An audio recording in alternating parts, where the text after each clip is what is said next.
ವಿಜೇಂದ್ರ ಅವರು ನಾವು ಮತ್ತೆ ಏನೊಂದು ಸಭೆ ಕರೆದಿದ್ದೇವೆ.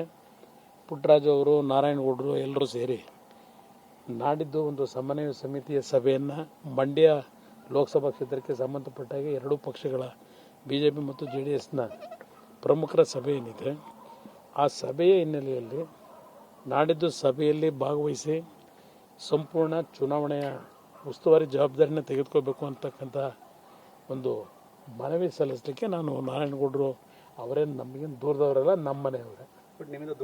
ದೂರ ಇದ್ರೂ ಮಧ್ಯದಲ್ಲಿ ಯಾರು ಈಗ ದೂರ ಆಗ್ತಕ್ಕಂಥದ್ದು ಕಾಂಗ್ರೆಸ್ ನಾಯಕರುಗಳು ಪಾಪ ಆಸೆ ಇಟ್ಕೊಂಡಿದ್ರು, ಏನೋ ಅವ್ರು ತೀರ್ಮಾನ ತಗೊಂಡ್ಬಿಡ್ತಾರೆ ಅಂತೇಳಿ.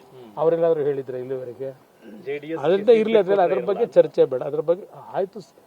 ನಮ್ಮ ಸಮಸ್ಯೆಗಳು ನಾನೀಗಾಗಲೇ ಮಂಡ್ಯ ನಗರದಲ್ಲೇ ಹೇಳಿದ್ದೇನೆ, ಅಂಬೇಡ್ಕರ್ ಭವನದಲ್ಲಿ ಸಭೆಯಲ್ಲಿ.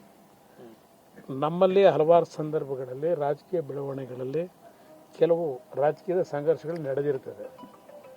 ಅದು ಕಾಲಕ್ಕೆ ಅವೆಲ್ಲ ಬದಲಾವಣೆಗಳಾಗ್ತಕ್ಕಂಥದ್ದು ಈ ರಾಜಕೀಯ ವ್ಯವಸ್ಥೆಯ ಒಂದು ಪ್ರಕ್ರಿಯೆಗಳು. ನೀವು ಪೋಷಕರಾಗಲು ಕಾಯುತ್ತಿದ್ದೀರಾ? ಚಿಂತಿಸದಿರಿ. ಓಯಾಸಿಸ್ ಫರ್ಟಿಲಿಟಿ 90,000 ದಂಪತಿಗಳ ಜೀವನದಲ್ಲಿ ಸಂತೋಷವನ್ನು ತಂದಿದೆ. 7825893601ಗೆ ಕರೆ ಮಾಡಿ ಅತ್ಯದ್ಭುತ ರಿಯಾಯಿತಿ ಪಡೆಯಿರಿ ಹಾಗೂ ಎಲ್ಲರಿಗೂ ಗುಡ್ ನ್ಯೂಸ್ ಕೊಡಿ. ಆ ನಿಟ್ಟಿನಲ್ಲಿ ಅವರ ದೇಹ ನಮ್ಮಿಂದ ದೂರ ಇದ್ರೂ ಹೃದಯ ನಮ್ಮ ಹತ್ರನೇ ಇತ್ತದು, ನನಗೆ ಗೊತ್ತಿದೆ. ನನಗೆ ಅದರಿಂದ ಅದಕ್ಕೆ ನನಗೆ ವಿಶ್ವಾಸ ಇತ್ತು. ಯಾವ ಕಾರಣಕ್ಕೂ ಕೆಲವು ರಾಜಕೀಯದ ಒಂದು ಬೆಳವಣಿಗೆಗಳಲ್ಲಿ ಸ್ಥಳೀಯವಾಗಿ ಸ್ವಲ್ಪ ಮನಸ್ಸಿನ ಮೇಲೆ ಬೇಸರ ಆದಾಗ ಕೆಲವು ರಿಯಾಕ್ಷನ್ಗಳು ಬಂದಿರ್ತದೆ. ಅದು ನಾವು ಹಲವಾರು ಸಂದರ್ಭದಲ್ಲಿ ನಾವು ಅದಕ್ಕೆ ಉದಾಹರಣೆನೂ ಕೊಡಬಲ್ಲೆ. ಅದರಿಂದ ಇವತ್ತು ಆ ಒಂದು ಪರಿಸ್ಥಿತಿಗಳಿಲ್ಲ.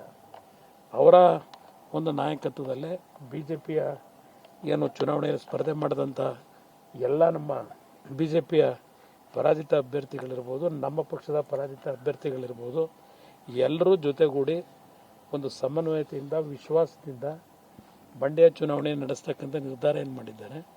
ನಾಡಿದ್ದು ಅದಕ್ಕೊಂದು ಕ್ಲಿಯರ್ ಸಂದೇಶ, ಸ್ಪಷ್ಟವಾದ ಸಂದೇಶ ಮಂಡ್ಯ ಜನತೆಗೆ. ವಿಜೇಂದ್ರ ಅವರು ನಾನು ಇಬ್ಬರು ಸಭೆಯನ್ನು ಏನು ಭಾಗವಹಿಸ್ತಾ ಇದ್ದೇವೆ.